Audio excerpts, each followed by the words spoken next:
ذكريات كلما هجت توقظ القلب الحزين. ذكريات كلما هجت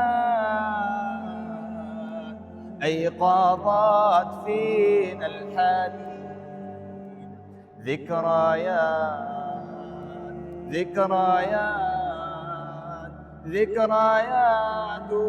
كلما هجت تؤنس القلب الحزين. هذا هو الكلام الذي ظهر منا بعودتنا إلى قرية الشيخ إدريس.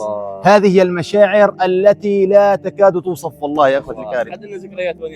فرحة شديدة جدا والله، فرحة عارمة يعني سبحان الله. ما أريد أن أتكلم أيام الطفولة، هو يعني سبحان الله. كنا ننام على هالجب هذا، الله العائلة كلياتها سبحان الله.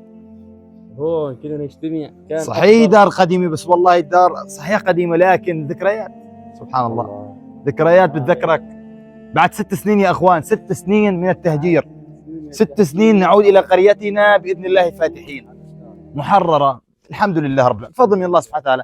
قل بفضل الله وبرحمته فبذلك فليفرحوا هو خير مما يجمعون.